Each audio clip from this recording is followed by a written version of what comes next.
días, iglesia, ¿cómo están? Acomodo esto por acá.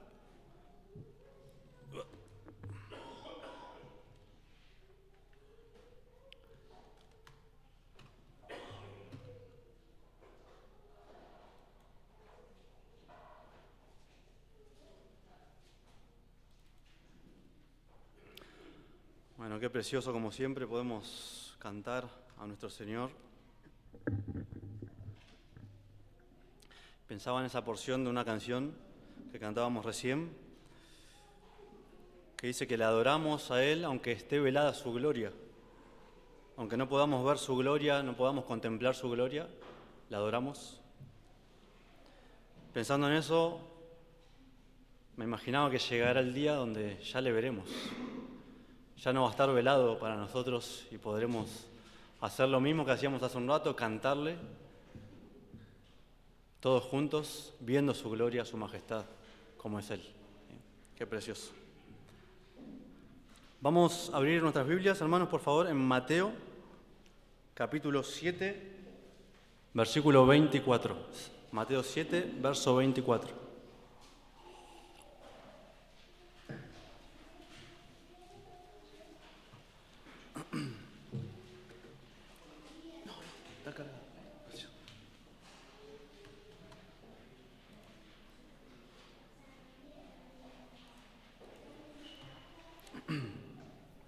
La parábola de los dos cimientos dice así: cualquiera, pues, que me oye estas palabras y las hace, le compararé a un hombre prudente que edificó su casa sobre la roca. Descendió lluvia y vinieron ríos y soplaron vientos y golpearon contra aquella casa y no cayó, porque estaba fundada sobre la roca. Pero cualquiera que me oye estas palabras y no las hace, le compararé a un hombre insensato que edificó su casa sobre la arena, y descendió lluvia y vinieron ríos y soplaron vientos y dieron con ímpetu contra aquella casa y cayó, y fue grande su ruina. Y cuando terminó Jesús estas palabras, la gente se admiraba de su doctrina, porque les enseñaba como quien tiene autoridad y no como los escribas. Vamos a orar, hermanos, y comenzamos. Señor, damos gracias por un domingo más,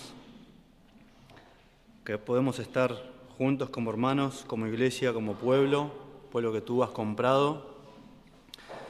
Señor, un domingo más en el que podemos cantar alabanzas a tu nombre. Y por sobre todo, Señor, un domingo más en el que podemos abrir las Escrituras y escuchar tu voz, saber qué es lo que tú tienes para decirnos. Por eso, Señor, te pedimos que tú nos ayudes en esta mañana, que tengas misericordia de nosotros, que nos ayudes a estar atentos, a disponer nuestros corazones y nuestras mentes a la enseñanza de hoy. Por favor, te necesitamos de la asistencia de tu Espíritu, Señor, para que aplique tu palabra a cada corazón según su necesidad. Señor, por favor, háblanos, pastoréanos en esta mañana. Queremos escucharte, Señor. Y también te pedimos, Señor, que si hay personas en medio nuestro que no te conocen, Señor, que tengas misericordia también de ellos y que ellos puedan ver a Cristo hoy, Señor, por favor. Te lo pedimos en Cristo Jesús. Amén.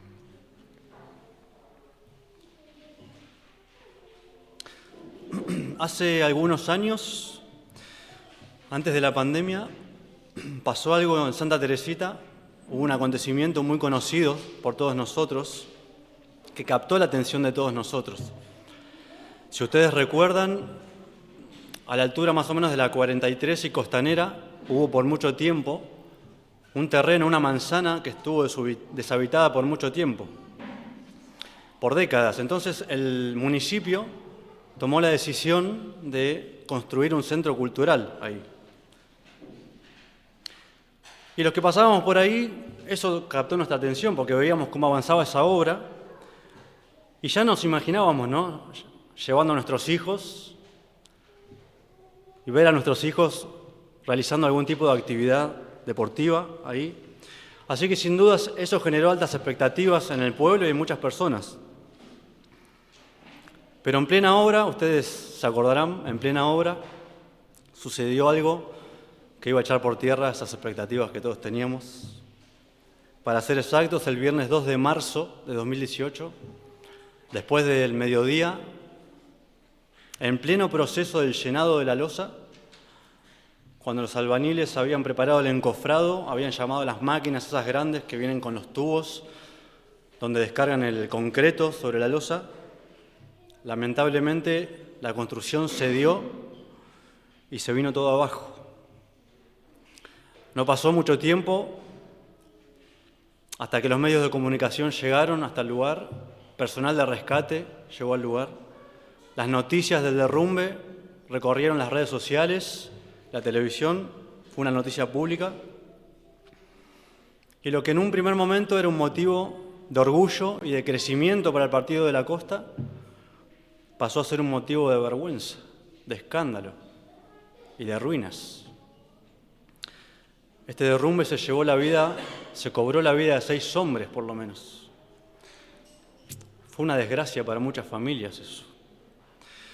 Incluso se abrieron causas judiciales que hoy mismo están en proceso. Y esto que pasó llevó a una pregunta generalizada de todas las personas que sabíamos del hecho. Y una pregunta que resonó en la calle fue ¿qué pasó? ¿Cómo fue que pasó esto? ¿Acaso hay cosas que no se tuvieron en cuenta en la construcción? ¿Cosas que se pasaron por alto? Quizá cálculos, un mayor análisis del terreno, de la superficie. Quizá el terreno no sería apto para este tipo de obras. O a lo mejor sería que los constructores no estaban calificados para esta obra. No lo sabemos, pero sea lo que sea, lo cierto fue que algo se pasó por alto. Por eso sucedió lo que sucedió. Quizá instrucciones no se siguieron al pie de la letra de cómo se debe construir. Quizá la obra no se examinó con rigurosidad. Este tipo de obras, cada tanto tienen que ir peritos para ver el avance de la obra y dar el visto bueno para que la obra continúe. Y se dice de que esto no se llevaba a cabo. Quizás habrían tomado decisiones a la ligera, con tal de avanzar la obra y que se entregue a tiempo. Esas cosas pasan.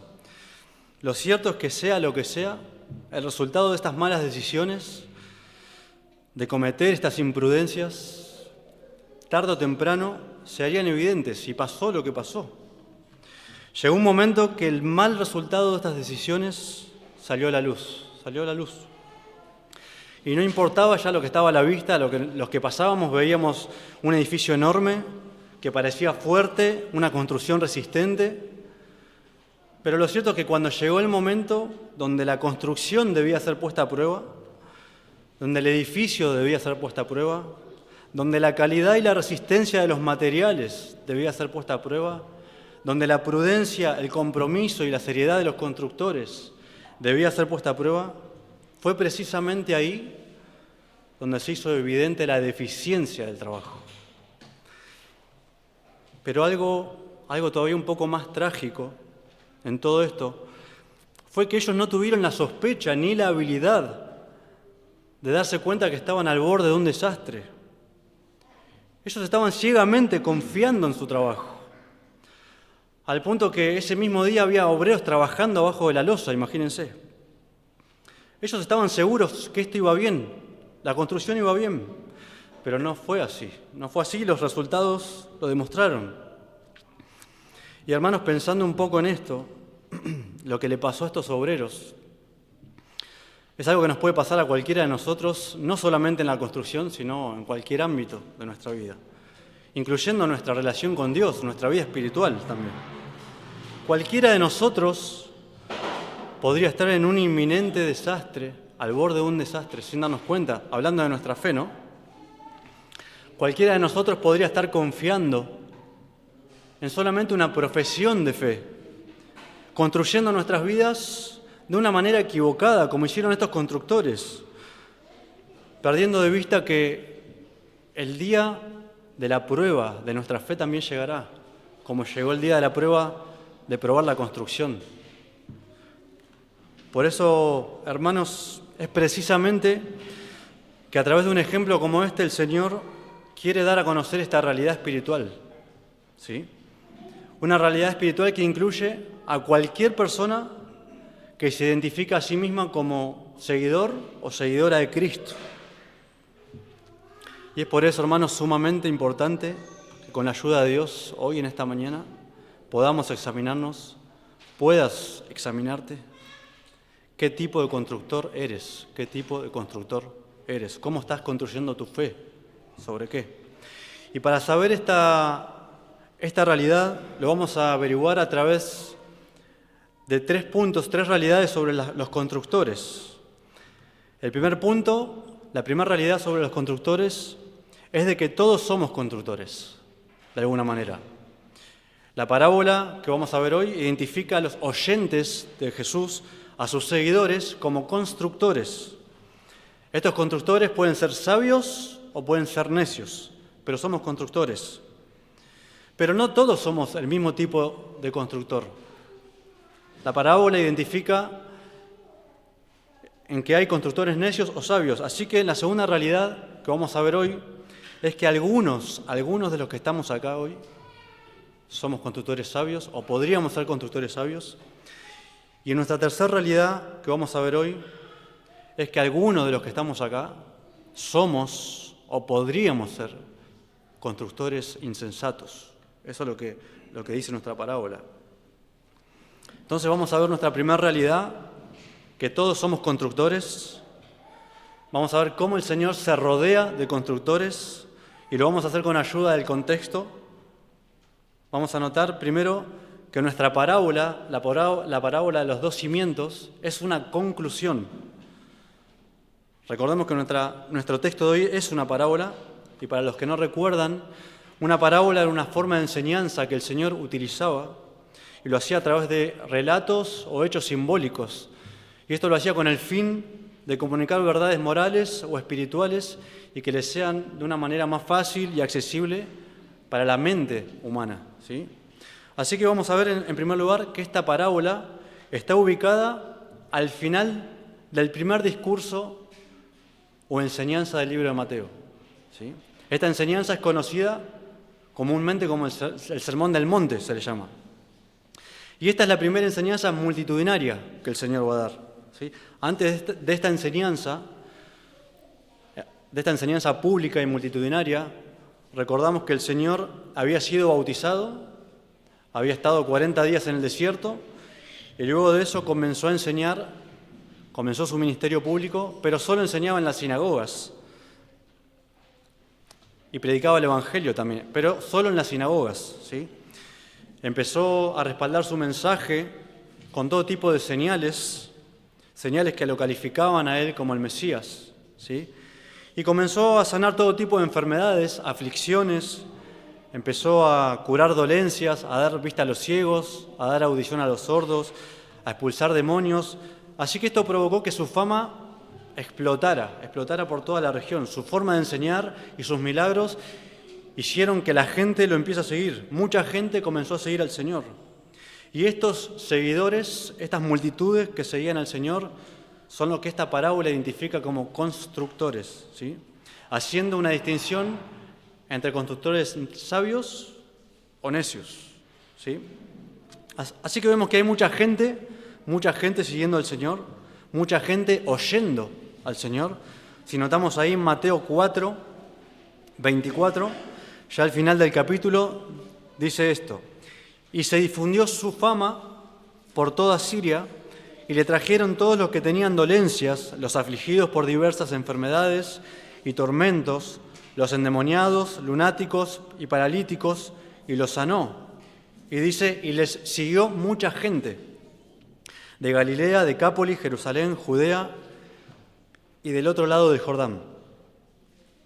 Así que vemos que a partir de acá, donde el Señor empieza a hacer milagros y a enseñar, esto que le sigue la gente, que hay multitudes siguiéndolo, se transforma en una característica en el ministerio de Jesús. Vemos, por ejemplo, ahí en Mateo 9:36, dice, y al ver las multitudes, tuvo compasión de ellas. ¿Sí? Ahí vemos las multitudes siguiendo a Jesús. Mateo 19:2, y le siguieron grandes multitudes, de nuevo, y los sanó allí. Mateo 20:29, al salir ellos de Jericó, les seguía gran multitud. Así que vemos que esto se transforma en una característica en el ministerio de Jesús. Todo el tiempo hay gente siguiendo al Señor. A lo largo de todo el libro vamos a ver esto. Jesús está rodeado de personas, de multitudes que lo siguen. Y esto mismo sucede al principio del Sermón del Monte. Si notan ahí que es nuestro contexto, ¿no? El Sermón del Monte. Mateo 5 es donde comienza. Dice, viendo la multitud, subió al monte y sentándose vinieron a él sus discípulos y abriendo su boca les enseñaba diciendo. Bueno, y ahí es donde comienza el Sermón del Monte, ¿no? Ese sería nuestro contexto de la parábola de hoy. En este sermón el Señor enseñó muchísimas cosas, habló sobre el carácter cristiano, habló sobre la ley, sobre la verdadera piedad, entre otras cosas. Este fue un sermón impresionante, una enseñanza impresionante, y de hecho es uno de los más conocidos del Señor. Hasta se han hecho retratos de este sermón. Y concluyendo el Sermón del Monte, en capítulo 7, es donde comienza nuestra parábola, la de los dos cimientos, ¿sí? Y la pregunta que debemos hacernos es, ¿por qué es tan importante que el Señor introduzca esta parábola justo al final de esta enseñanza, ¿no? El Señor acaba de enseñar a las multitudes sobre el estándar moral de cómo deben vivir los creyentes conforme al reino de Dios. Eso es lo que enseña todo el Sermón del Monte. Y ahora el Señor, a través de esta parábola, quiere exhortar a las multitudes, porque Jesús sabía muy bien, Él conocía los corazones, que no todo el que lo escuchaba, no todo el que asentía a sus verdades, era un verdadero seguidor. Tal es así que estas mismas multitudes que están ahí siguiéndolo todo el tiempo, más tarde, un tiempo después, van a pedir su muerte. Marcos 15:13 dice, y ellos, hablando de las multitudes, dice, volvieron a dar voces diciendo, crucifícale. Y Pilato les decía, pues qué mal ha hecho. Pero ellos, las multitudes, gritaban aún más, crucifícale. Y Pilato, queriendo satisfacer al pueblo, le soltó a Barrabás y entregando a Jesús, después de azotarle, para que sea crucificado. Así que vemos que hay multitudes siguiendo a Jesús, mucha gente siguiéndolo, pero llegado el momento, la verdad de los corazones se reveló. Estas mismas multitudes gritaron, crucifícale al Señor. ¿Sí? Por eso el Señor introduce esta parábola, porque quiere exhortarlos. Así que vemos, el Señor se rodea de multitudes, está ahí arriba del monte, y en un sentido todos los que oímos al Señor somos constructores, porque es lo que dice la parábola, ¿no? Porque ahora va a empezar la parábola y va a comparar a estas multitudes con constructores. Y nosotros somos hoy, si estás acá, vos sos un constructor también. Todos somos constructores. Pero la pregunta que debes hacerte es ¿qué tipo de constructor sos? Y eso es lo que vamos a averiguar ahora. Y en segundo lugar, entonces vamos a ver que algunos de los que están acá son o podrían ser constructores sabios, como dice la parábola. Pero antes quisiera hacer un paréntesis para hacer una aclaración, para que no haya un malentendido en el resto de la enseñanza. Como vimos recién, acabamos de ver que hay multitudes siguiendo al Señor, pero si pensamos un poco acerca de esto, también tenemos que reconocer que hay millones y millones y millones de personas que no quieren saber nada con el Señor, nada. No quieren escucharlo, mucho menos seguirlo el Señor. De hecho, cuando hablas con ellos, te das cuenta, no han escuchado al Señor, no están escuchando al Señor, no saben nada acerca de Jesús, de la salvación, de la fe. El poco conocimiento que pueden llegar a tener de este Jesús en el que ellos pueden pensar, nada o poco tiene que ver con el Jesús de la Biblia. En realidad son los que en la práctica se identifican a sí mismos como ateos, ¿no? Son los ateos. Ellos ni van a la iglesia, ni oran, ni buscan la piedad que agrada a Dios. Solo tienen una vaga noción de Jesús. Si vos le preguntás, ellos te dicen, sí, es alguien que murió en la cruz, pero no pasan de eso, ¿no? Entonces quiero hacer esta aclaración porque en esta enseñanza, en esta parábola, Jesús no va a hablar de estas personas, estos ateos, no va a hablar de ellos. O sea, esta parábola no involucra a estas personas, sino que involucra a las multitudes que sí siguen a Jesús, a las multitudes que sí escuchan a Jesús, ¿sí? Personas que se disponen a escucharlo atentamente. Podríamos decir personas que están en la iglesia cada domingo, por ejemplo, ¿no? Personas que en ocasiones incluso buscan videos en YouTube, sermones, porque les interesa saber de Jesús, aprender sobre algunos temas, buscan quizá material teológico, tienen material teológico en sus casas, hasta incluso si tienen la oportunidad de hacer un seminario, también lo hacen. Son personas interesadas a la vista. Cualquiera que las mira de afuera diría convencido, esta persona es un seguidor, es un fiel seguidor, un fiel creyente de Jesús. Esta persona va a la iglesia, es un seguidor de Jesús, sabe de Jesús, hasta va a conferencias. Es un hecho, es un seguidor de Jesús. Pero vamos a notar, ahora conforme avance en nuestro texto, que en este grupo de personas que siguen a Jesús hay una diferencia. Y esta diferencia es la que va a marcar el destino eterno de estas dos personas, de estos dos constructores, ¿sí? Porque uno de ellos, dice la Biblia, que uno de ellos es prudente, pero el otro es un necio. Así que aclarado esto, vamos a ver entonces en segundo lugar que algunos de los que están acá pueden ser o son constructores sabios, ¿sí? Comenzamos en Mateo 7:24, ahora sí, la parábola. Cualquiera, comienza diciendo, cualquiera pues. Y ahí comienza la conclusión del Sermón del Monte, cualquiera pues. El Señor no está cambiando de tema acá, sino al contrario, esta palabra pues que se ve acá es un conector de ideas, en realidad. Lo que está haciendo es conectar el Sermón del Monte con lo que va a decir a continuación. Este pues tiene la intención de que lo que se va a decir tenga una implicación directa con los capítulos 5, 6 y 7 que ya hablamos, que son el Sermón del Monte. Y noten que comienza diciendo cualquiera, la palabra cualquiera, porque Él está frente a las multitudes. Y este cualquiera incluye a todos los que están ahí, y al mismo tiempo a nadie en particular. Es como si yo dijera, tengo sed, ¿cualquiera me puede traer un vaso de agua? Bueno, ahí estoy incluyendo a todos, pero a nadie. Y esto es lo que hace el Señor, porque sabe que hay muchas personas, multitudes, escuchándolo, así que Él incluye a todos. Y este cualquiera son todos los que oyen, y están siguiendo a Jesús, ¿sí? Y sigue diciendo, cualquiera pues que me oye estas palabras. Y esta palabra oye, que pronuncia el Señor en el texto, no se refiere solamente a la habilidad de escuchar un sonido, no está diciendo eso el Señor, sino que involucra la capacidad de recibir el mensaje con entendimiento. Eso es lo que quiere decir, cualquiera que me oye, cualquiera que me entiende, cualquiera que recibe mi mensaje.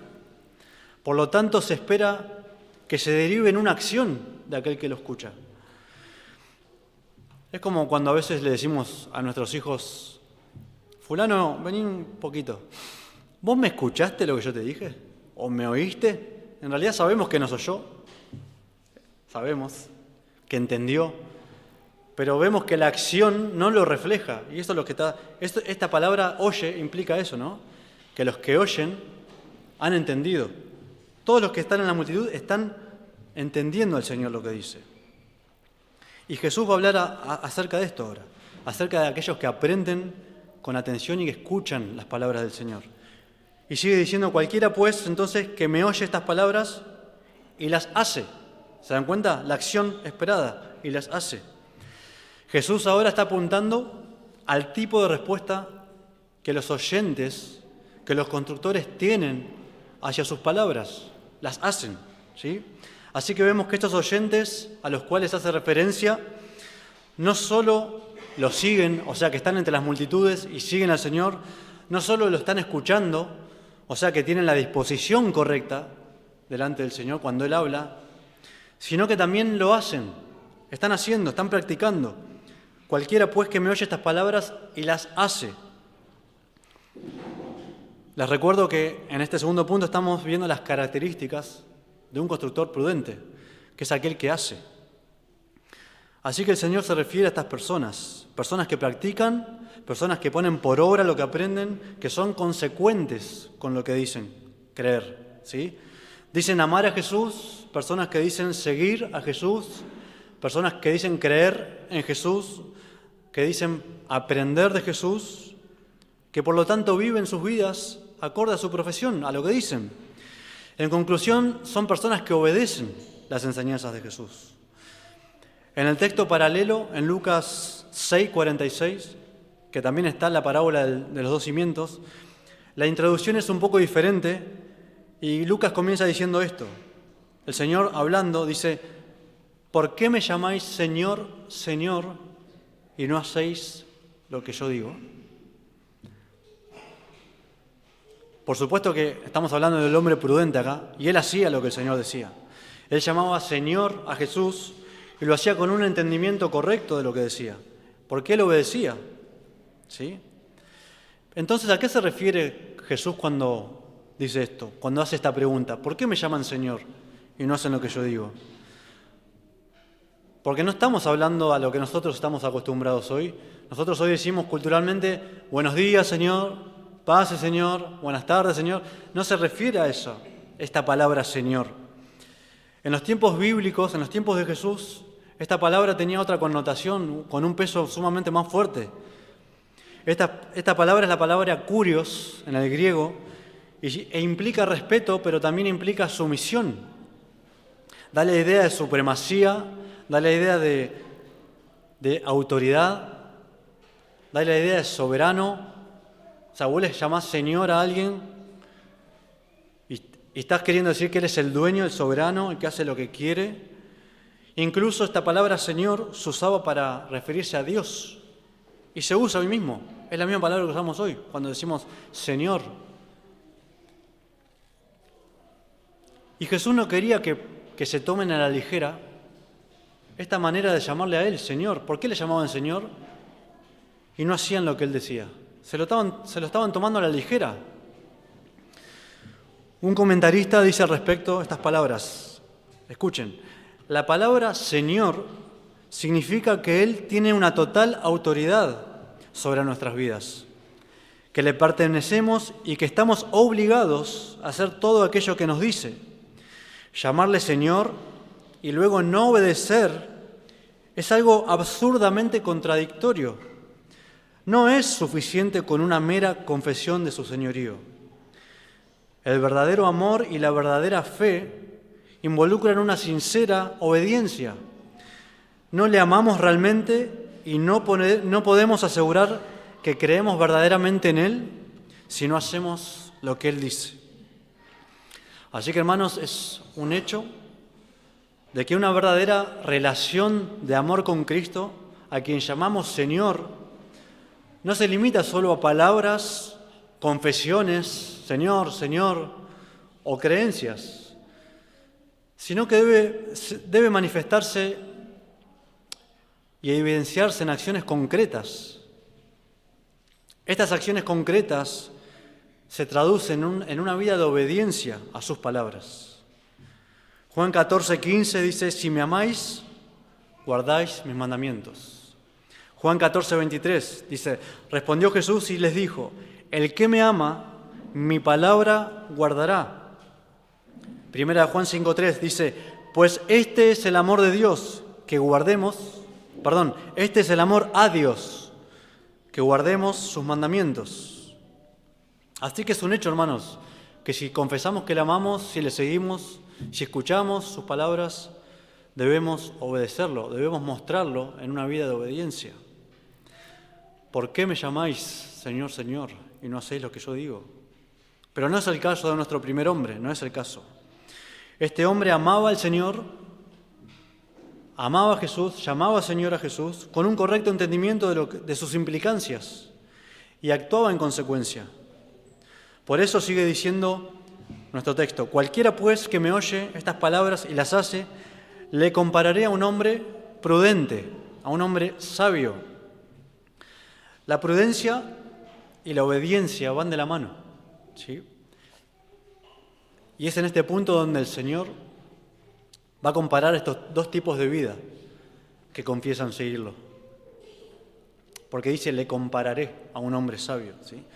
La prudencia, si los que hemos leído la Biblia un poco, nos vamos a dar cuenta que es una virtud que se destaca en toda la Biblia. Todo el tiempo la Biblia hace mención de esta virtud, de la prudencia, de la sabiduría. Y tiene que ver con vivir sabiamente, con tomar decisiones conforme a la voluntad de Dios. Pero por supuesto, hermanos, entendemos que eso, para hacerlo, debemos conocer a Dios, para ser hallados sabios. Proverbios 9:10 dice, el temor de Jehová es el principio de la sabiduría, y el conocimiento del Santísimo es la inteligencia. Es decir, sin conocimiento de Dios no hay sabiduría. Sin sabiduría, por supuesto, no podemos vivir de una manera sabia ni obediente a Dios. La Biblia da constantemente un marcado contraste entre aquellos que son sabios o prudentes y entre los necios o los insensatos. Tengo algunos textos para leer. Por ejemplo, ahí en Proverbios 12:16 dice, el necio muestra enseguida su enojo, el necio, pero el prudente pasa por alto la ofensa. Proverbios 13:16, el que es prudente actúa con inteligencia, pero el necio hace gala de su necedad. Proverbios 14:8 dice, la sabiduría del prudente es discernir sus caminos, pero el necio lo engaña su propia necedad. Proverbios 15:5, el necio rechaza la disciplina de su padre. Para los jóvenes que están acá, el necio rechaza la disciplina de su padre, mas el que acepta la reprensión es prudente. Proverbios 17:24, la meta del prudente es la sabiduría. El necio divaga contemplando vanos horizontes. Y así podemos seguir y seguir y seguir. A menudo la Biblia identifica a los sabios y a los prudentes con los creyentes y a los necios o insensatos con los no creyentes. Si recordamos ahí, por ejemplo, la parábola de las 10 vírgenes, ahí vemos que había 5 prudentes que se salvaron y las 5 insensatas, necias, que se perdieron. Por ejemplo, la parábola del mayordomo fiel y prudente, vemos que el Señor lo puso sobre sus bienes, pero al siervo infiel y necio lo echó fuera, fue echado fuera a las tinieblas. En la teología hebrea, la sabiduría es intensamente práctica, no teórica. Un comentario dice, la prudencia se refiere a la capacidad de tomar decisiones sensatas y actuar con moderación, considerando las consecuencias de las acciones. Se asocia con el autocontrol y la reflexión antes de actuar. Por otro lado, la sabiduría es entendida como la habilidad para comprender y aplicar conocimientos de manera práctica y justa, buscando el bien y la verdad. La sabiduría incluye no solo el conocimiento, sino también la experiencia y el juicio moral. ¿Escucharon? La sabiduría incluye no solo el conocimiento, sino también la experiencia y el juicio moral. Imagínense una persona que va al doctor. Esta persona está en el consultorio y llega al doctor con sus estudios, con sus radiografías, con cara de preocupado, y habla con su paciente y le dice, mira, tengo una pésima noticia para vos. Acabamos de ver tus estudios y las radiografías muestran que tus pulmones están todos tomados. La nicotina invadió por completo tus pulmones.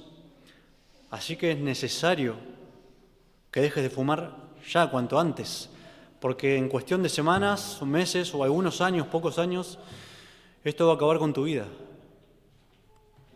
Así que el paciente agarra los estudios, sale del consultorio, Sale del hospital, bajando las escaleras, un poco reflexivo. La noticia lo abruma, así que se sienta en las escaleras del hospital y se queda ahí pensando, mirando sus radiografías. Pasa media hora, una hora, y al poco tiempo ve para atrás y ve que su doctor está saliendo porque ya terminó su horario. Así que su doctor deprisa baja las escaleras, pasando por al lado de él, casi sin reconocerlo, se dirige hasta su auto. Y este paciente observa que su doctor, antes de entrar al auto, lleva sus manos al bolsillo y saca un paquete de cigarrillos y se pone a fumar. ¿Qué tenemos ahí? Bueno, esa es la necedad. Información correcta, consejos correctos, pero iba a terminar peor que su paciente. Y a veces pensamos que porque tenemos el conocimiento, estamos viviendo de una manera sabia, pero no, porque la sabiduría es cuando aplicamos ese conocimiento.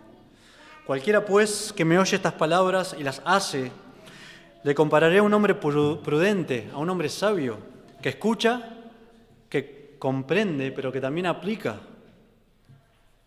Vemos que este hombre prudente, en el texto a continuación, ¿qué hizo? Edificó su casa sobre la roca, dice. Así que vemos que el Señor compara a este hombre prudente, a este constructor, a este hombre prudente, a un hombre que al construir toma los recaudos necesarios, ¿sí? Este hombre quiere saber cómo va a construir, sobre qué va a edificar.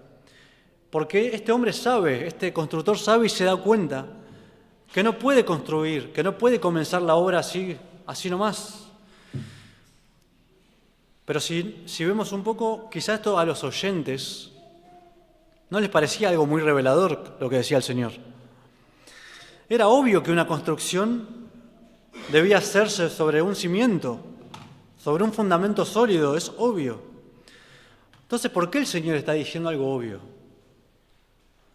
O sea, todo constructor que se precie de tal sabe que se debe empezar a construir sobre un fundamento.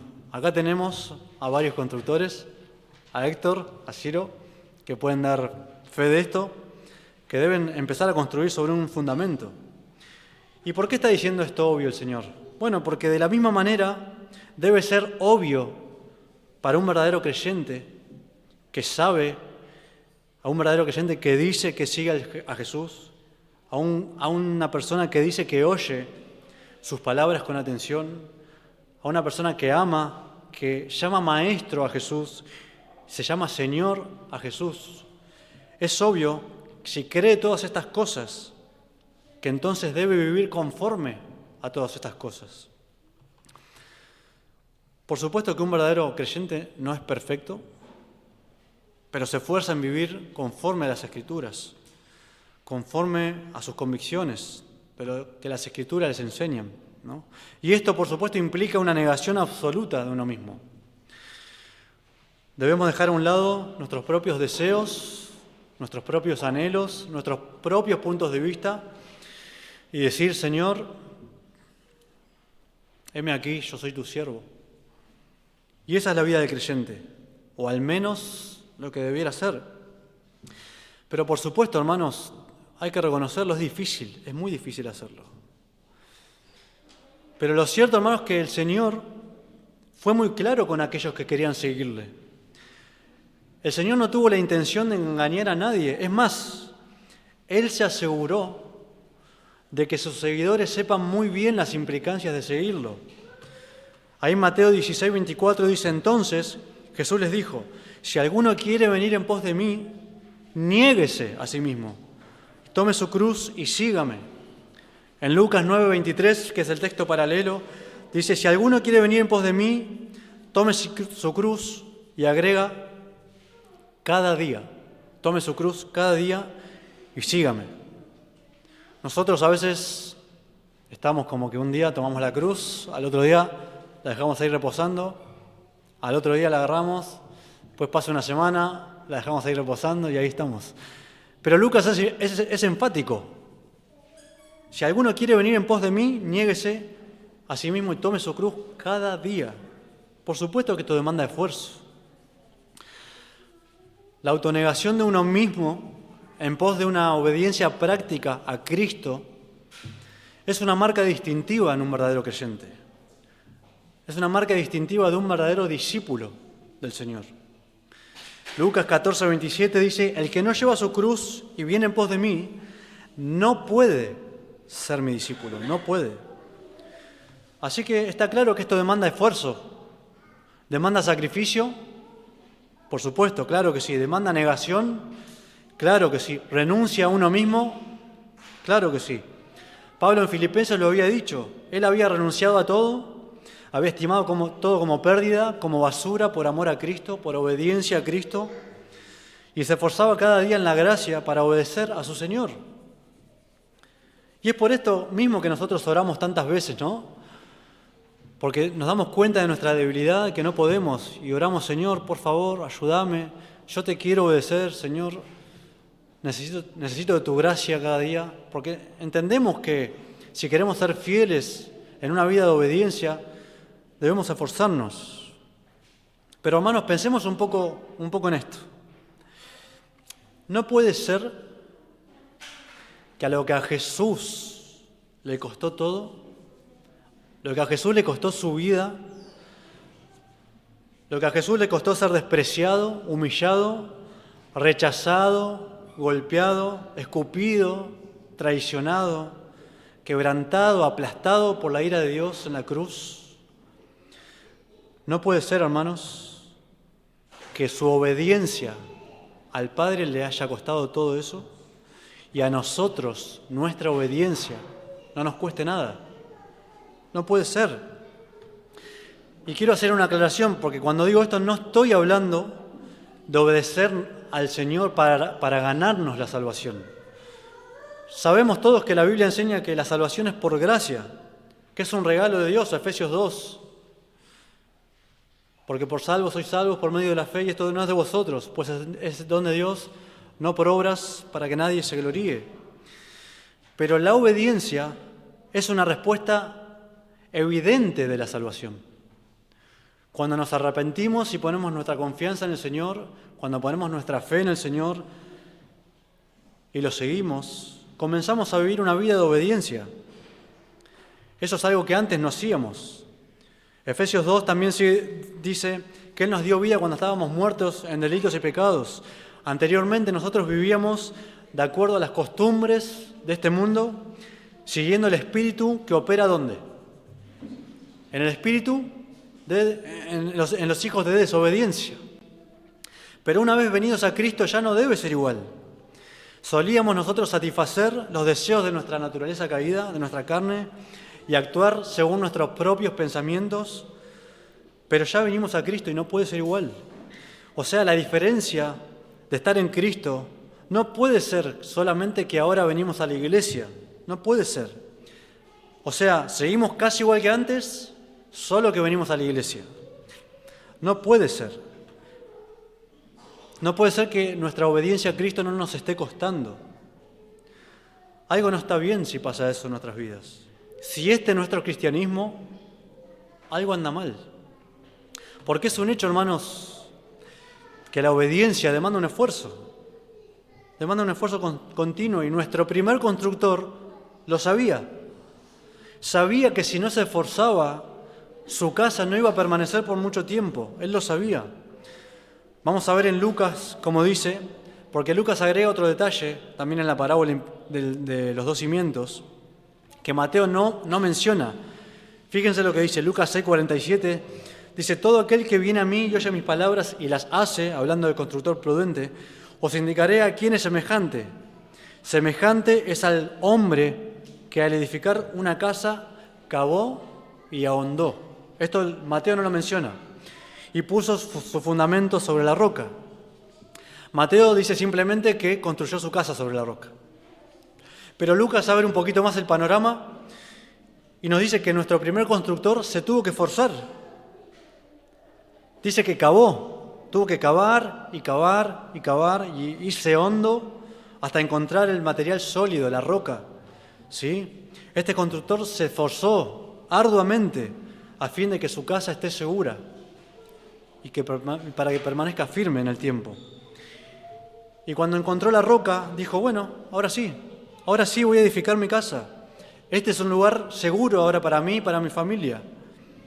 Recordemos que el Señor está comparando a un verdadero seguidor, a un verdadero creyente que oye sus palabras y se esfuerza en conformar su vida a sus palabras, con este constructor prudente, con este constructor esforzado.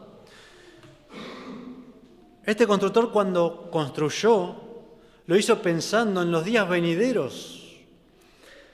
Él sabía que no siempre iban a haber días soleados y primaverales. Él lo sabía. Sabía que alguna vez que en el futuro iba a tener que hacer frente a las inclemencias del tiempo.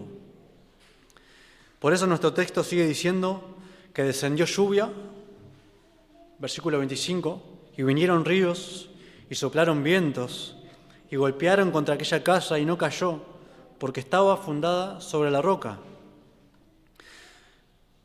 Lo que está describiendo el Señor, acá ríos, lluvia, viento, es nada más y nada menos que una tempestad, ¿sí? La combinación de estos tres elementos, lluvia, viento, ríos, eran fenómenos comunes en la zona de Internet, en la zona de Israel. Tenemos un ejemplo conocido, por ejemplo, cuando el Señor calma la tempestad en el mar. Él reprendió al viento y a la lluvia y a las olas. Otro ejemplo es cuando Pablo está yendo a Roma y ahí embarcado con los demás marineros los agarra un viento huracanado que lo lleva a una situación muy peligrosa en el mar. Así que hace referencia a esto.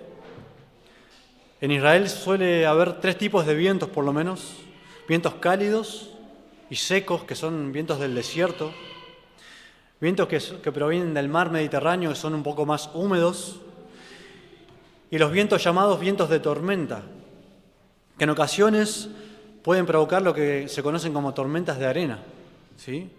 Y pueden llegar a ser muy fuertes y a provocar mucho daño en la zona. Por otro lado, las lluvias en momentos pueden ser torrenciales y provocar inundaciones repentinas por el tipo de suelo de Israel. Y los ríos, muchos de los ríos de Israel son solamente estacionales. ¿Sí? Hay temporadas que están secos, pero en las temporadas de lluvia pueden hacerse caudalosos en cuestión de días, lo que es un gran peligro para las casas, ¿no? Así que el Señor está usando esta imagen de la naturaleza que su audiencia podía comprender con facilidad por el contexto geográfico, ¿no?, y climático que ellos vivían. Todos los presentes ahí sabían muy bien que Israel era susceptible a este tipo de fenómenos. Por eso debían asegurarse de construir sus casas sobre cimientos sólidos para poder resistir precisamente cuando lleguen las tormentas. Y vemos que este hombre estaba preparado para cuando llegue el momento. Su construcción fue puesta a prueba, dice la parábola, y permaneció. ¿Por qué? Porque estaba fundada sobre la roca. De la misma manera, hermanos, que nuestra fe en ocasiones va a ser probada por medio de las tempestades, de las inclemencias de esta vida.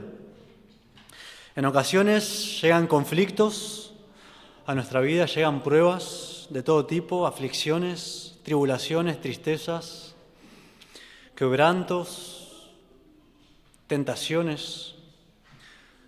Parece que vienen de todos lados muchas veces, parece que no tienen freno, nos pegan de todos lados, así como le pegaban a esta casa, las lluvias desde arriba, los vientos de costado, los ríos por debajo, y no sabemos bien qué pasa a veces, no entendemos las circunstancias, y es justamente ahí, hermanos, donde se evidencia la genuinidad de la fe, la autenticidad de nuestra fe.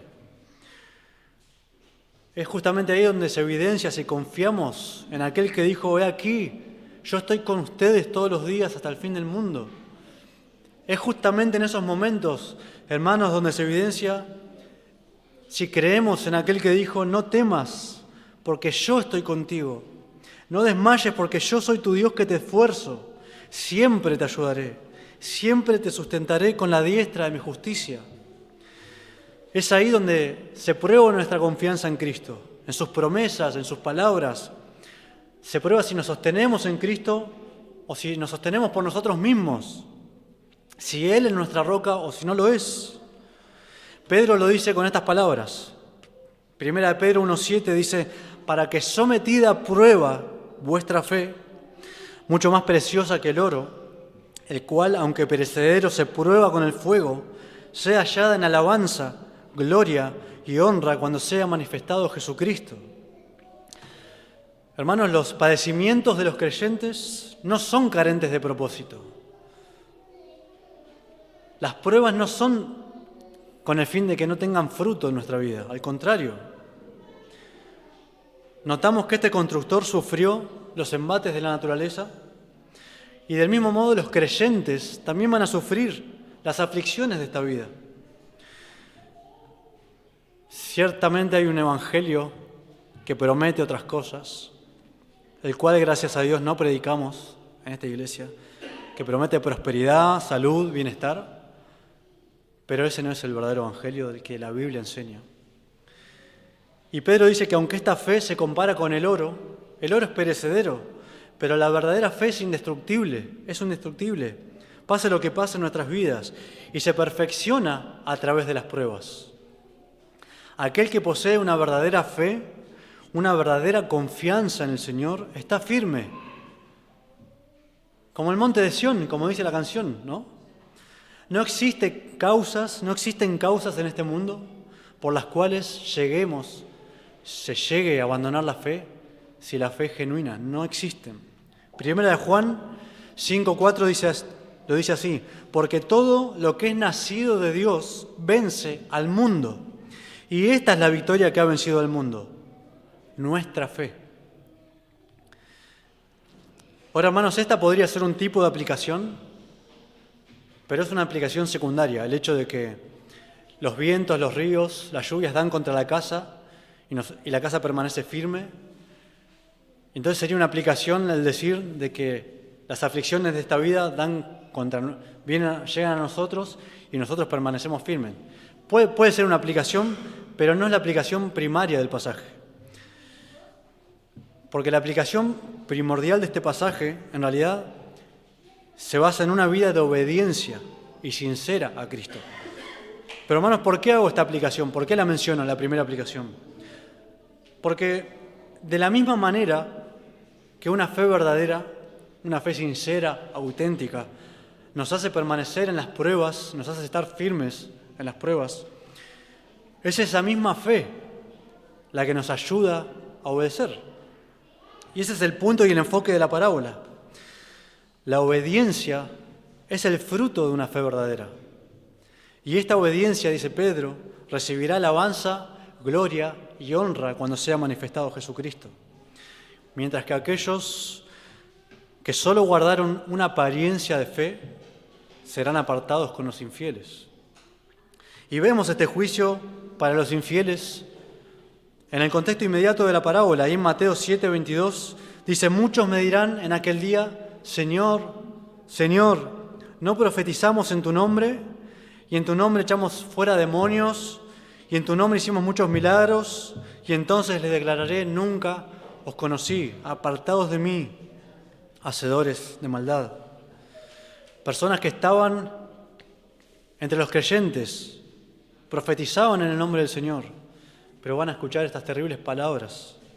En este día habrá personas que iban a una misma iglesia, pero que tendrán destinos eternos diferentes. Y esto es lo que nos lleva a nuestro tercer punto, a nuestra tercera realidad sobre los constructores. Recordemos que hasta ahora vimos, en primer lugar, que todos los que oímos a Jesús y seguimos a Jesús somos constructores. En segundo lugar, vimos que algunos de los que estamos acá somos o podríamos ser constructores sabios. Y ahora vamos a ver que algunos de los que estamos acá somos o podríamos ser constructores insensatos, imprudentes. Sigue diciendo el texto, versículo 26, pero cualquiera que me oye estas palabras y no las hace, Le compararé a un hombre insensato que edificó su casa sobre la arena, y descendió lluvia, y vinieron ríos, y soplaron vientos, y dieron con ímpetu contra aquella casa, y cayó, y fue grande su ruina. Lo primero que notamos acá es un contraste. El Señor ahora empieza a comparar al primer constructor, al prudente que edificó sobre la roca, con el segundo. Comienza con la palabra pero, aquel que escucha, que oye y no hace. ¿Sí? Estamos hablando de un tipo y un antitipo. Esto es lo que presenta el texto.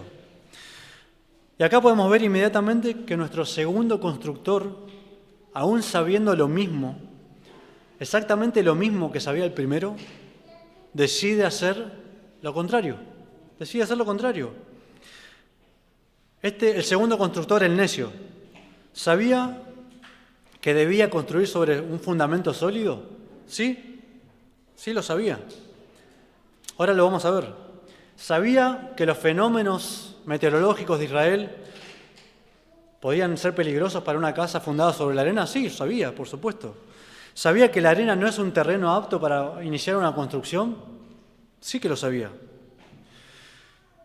Entonces, si lo sabía, ¿por qué? ¿Por qué empezó a construir de una manera que no era adecuada? ¿Por qué decidió deliberadamente poner en riesgo su propia vida y la de su familia? ¿Por qué? ¿Por qué decide construir su casa sobre la arena? Un terreno donde él sabía que en cualquier momento iba a ocurrir un derrumbe. ¿Por qué? Bueno, el Señor dice por qué. El Señor dice que era un hombre necio, un hombre insensato.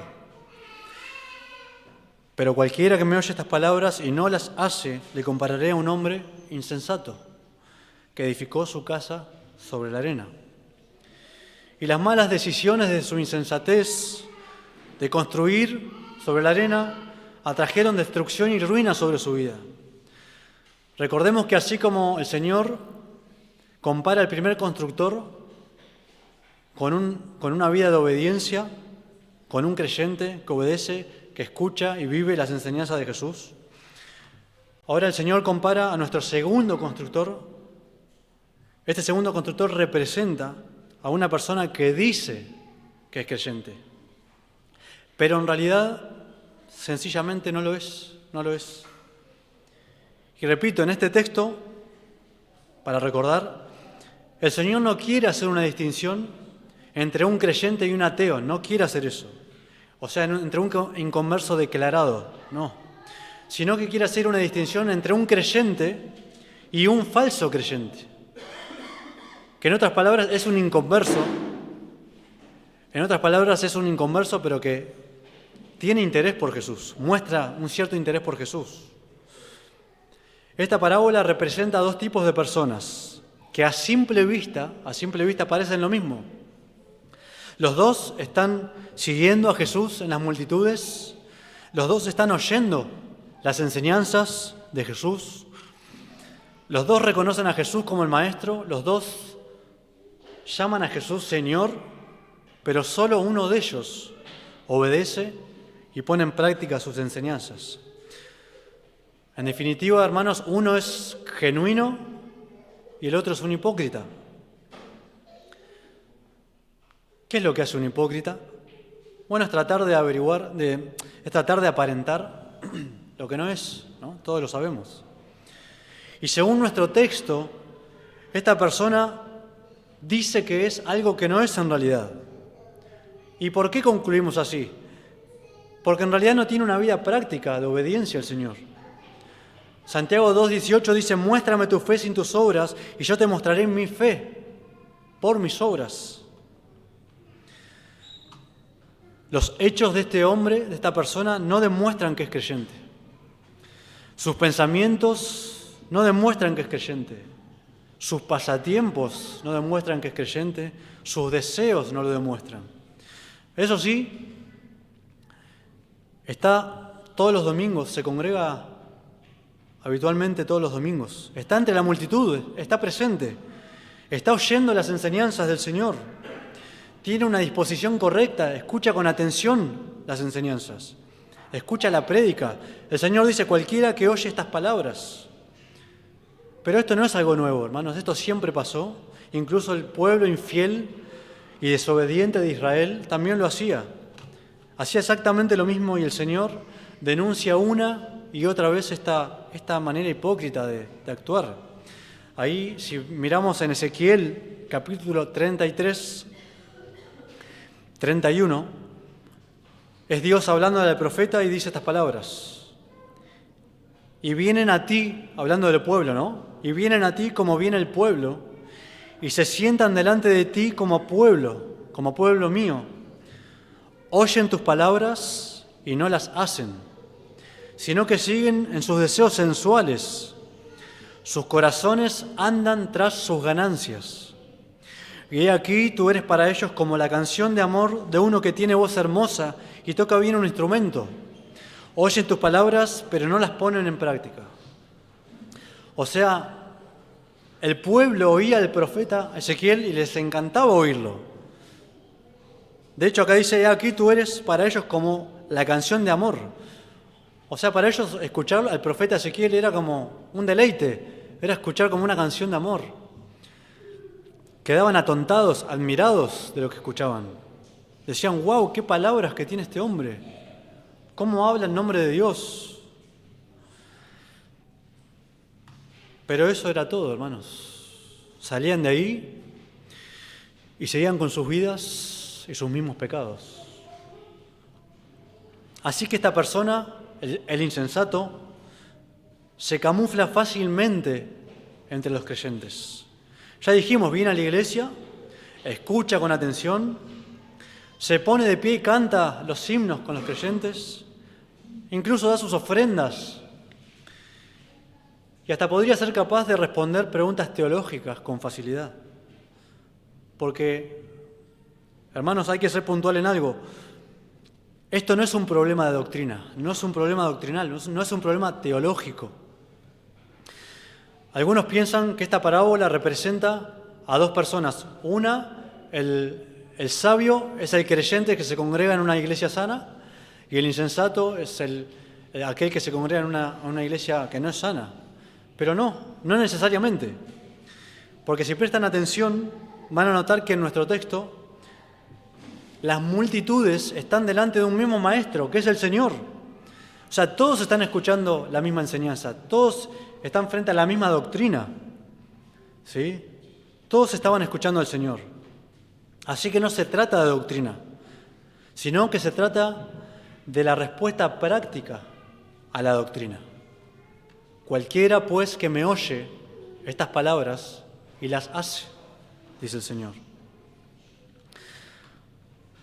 Así que podemos ver, hermanos, que este falso creyente, este constructor necio, está mezclado entre los creyentes, así como la palabra también habla del trigo y la cizaña, que iban a estar mezclados y no iba a haber mucha distinción entre ellos, sino hasta el fin, hasta el momento de la siega.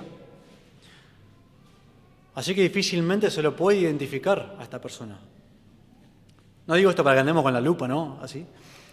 Pero esto es lo que enseña la Biblia, ¿sí? ¿Puede engañar al pastor? Sí, lo puede hacer, por supuesto. ¿Puede engañar a los hermanos? Por supuesto que sí.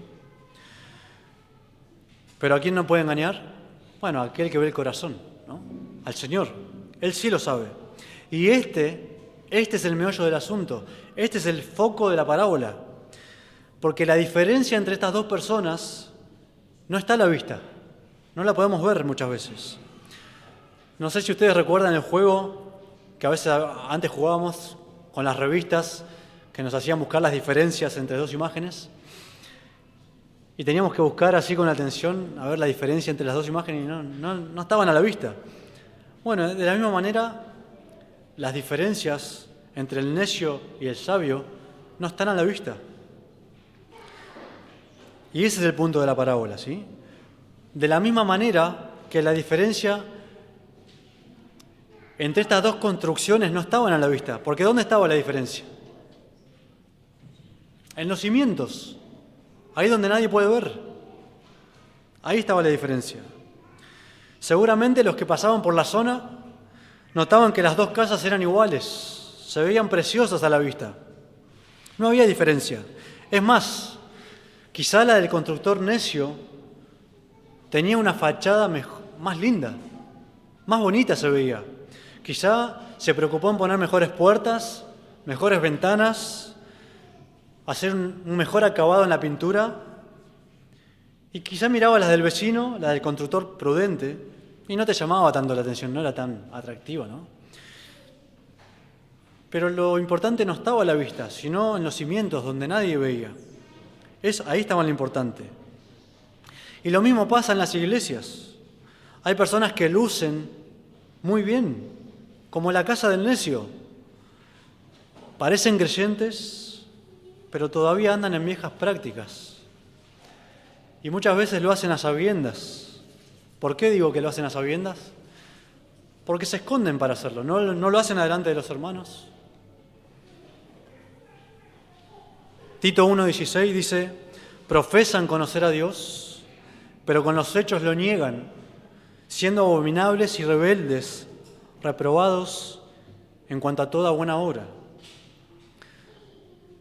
Quizá todavía andan en borracheras, consumiendo pornografía, andan en todo tipo de relación inmoral, fornicación, en griterías y maltratos, en desobediencias o en toda clase de vicios que dañan el cuerpo y la salud. Hay personas que parecen que lucen bien, como la casa del necio, parecen creyentes maduros, crecidos incluso, que incluso son capaces hasta de aconsejar a otros, porque conocen la doctrina, saben de teología, pero en ocasiones están murmurando por detrás, quizá, sembrando cizaña, quizá guardan amargura contra otros miembros. Les gusta hablar de doctrina, pueden hablar de varios temas teológicos, pueden hablar de la humildad, de la unidad, pero ellos mismos no la promueven. Su propio orgullo muchas veces termina siendo causa de división. Un rasgo característico en estas personas es que a veces hacen alarde de lo que saben, porque les da una cierta falsa seguridad. Y ese es un problema a veces, porque este conocimiento nos lleva a tener una seguridad falsa. Pero la Biblia alaba a aquel que es hacedor de la obra, no solamente oidor. Muchas veces estas personas no son capaces de recibir un consejo, una exhortación con una actitud humilde. Alguien les pregunta, ¿y cómo va la construcción? ¿Sellaste bien las grietas de tu casa? ¿Hiciste bien la mezcla de los materiales? ¿Buscaste la roca antes de comenzar a construir? Y quizás se molestan por eso. En ocasiones ni siquiera tienen pecados o luchas que confesar. Andan de gloria en gloria todo el tiempo, pero el Señor sabe la verdad. Todas estas cosas de las que nadie ve y nadie se da cuenta, en verdad hablan de lo que realmente somos. Somos lo que hacemos cuando nadie nos ve. Somos lo que pensamos cuando estamos solos, cuando no estamos enfrente de los hermanos. ¿Qué hacemos en nuestras casas? ¿En la calle? ¿En nuestros trabajos? ¿Cuando estamos con amigos? ¿En la escuela? ¿Qué testimonio guardamos? ¿Cuál es nuestro vocabulario fuera de la iglesia? ¿Con qué tipo de compañía nos recreamos? ¿Será acaso que nos sentimos más a gusto con los incrédulos? Cuando estamos frente a la tentación, ¿qué hacemos? ¿Cedemos sin la mayor resistencia? Cuando estamos ahí con nuestro televisor, con nuestros teléfonos y la tentación se presenta, ¿qué hacemos? Isaías 29:15 dice, «Ay de los que se esconden de Jehová, encubriendo sus planes, y sus obras están en tinieblas, y dicen, ¿quién nos ve? ¿Y quién nos conoce?» Perdemos de vista muchas veces que el Señor conoce todas las cosas, hermanos, haciendo llevando esta doble vida de apariencias, lo único que hacemos es engañarnos a nosotros mismos.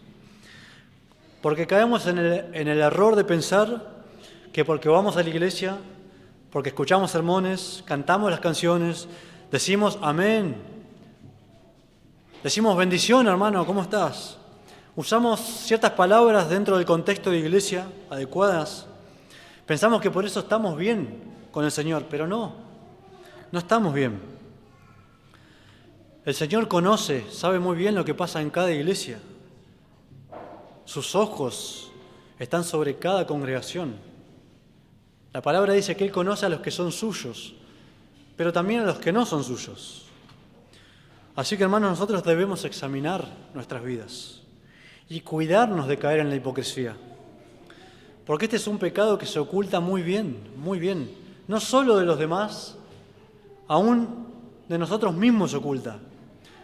De hecho, caemos tan seguido en este pecado, tan a menudo caemos en la hipocresía, que no nos damos cuenta de cuán a menudo caemos, porque lo hacemos muy seguido, porque ahí está camuflado.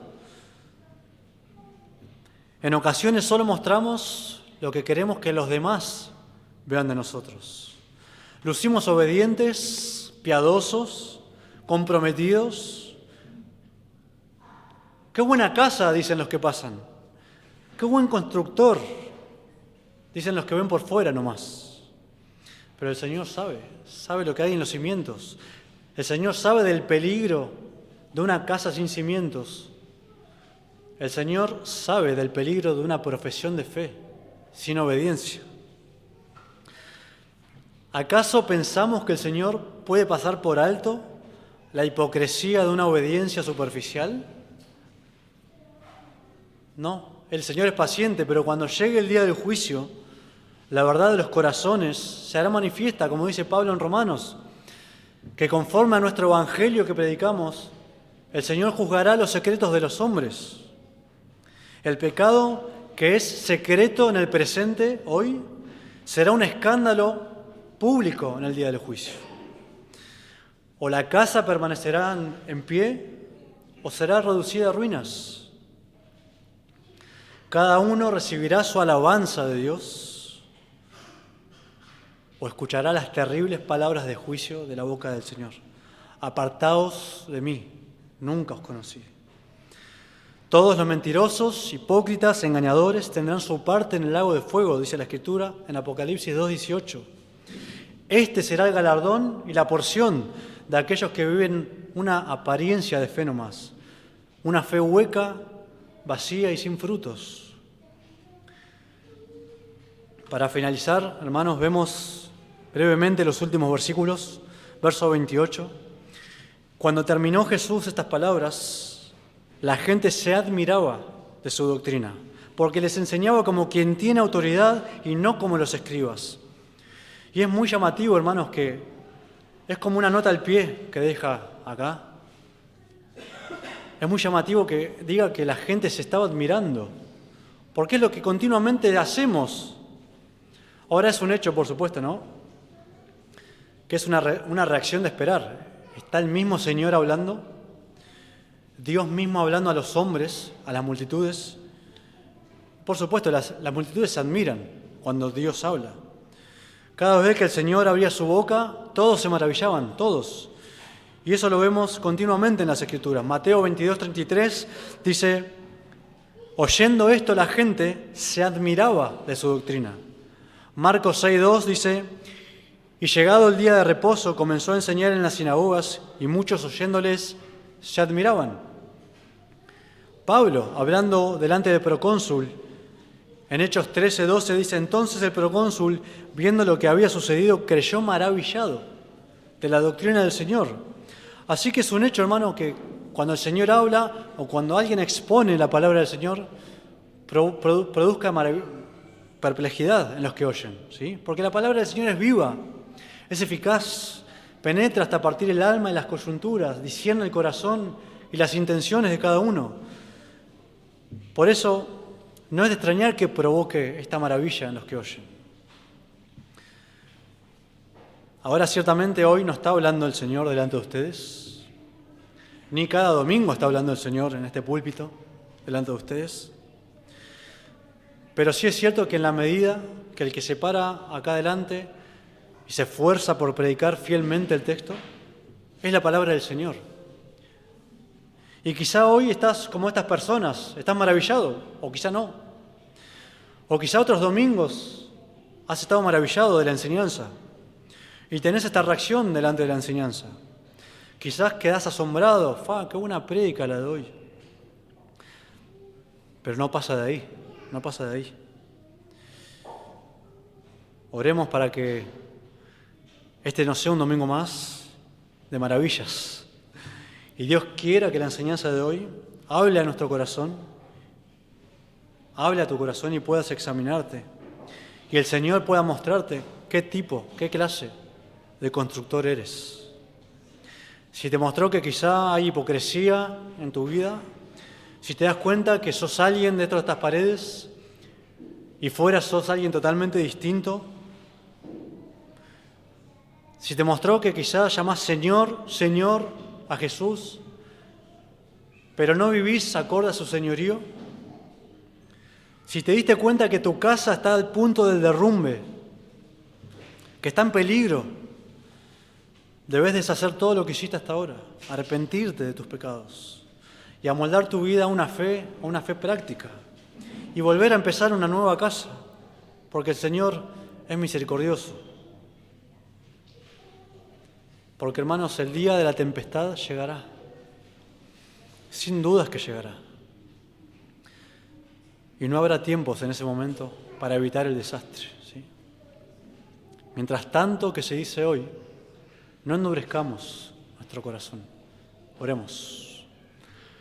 Señor, gracias por tu palabra. Señor, tu palabra es clara. Señor, necesitamos amoldar nuestras vidas a tu palabra. Señor, que tú nos ayudes en tu gracia a examinar nuestras vidas con conciencia, con sinceridad, Señor. Que tú nos ayudes y podamos, Señor, arrepentirnos y hacer los cambios necesarios para, a partir de hoy, si no lo estábamos haciendo, Señor, tener una vida de obediencia práctica. Señor, hacer honor a las palabras que muchas veces pronunciamos, Señor, Señor. Por favor, Señor, ayúdanos, ten misericordia de nosotros y que podamos de aquí en más, Señor, honrarte y vivir una vida conforme al llamamiento que tú nos has hecho, Señor. Una vida de obediencia, dependiendo en todo tiempo de tu gracia, sabiendo que somos débiles, Señor, pero que en ti podemos hallar eso que necesitamos para poder agradarte en todo, Señor. Ayúdanos. Te lo pedimos en Cristo Jesús, Señor. Amén.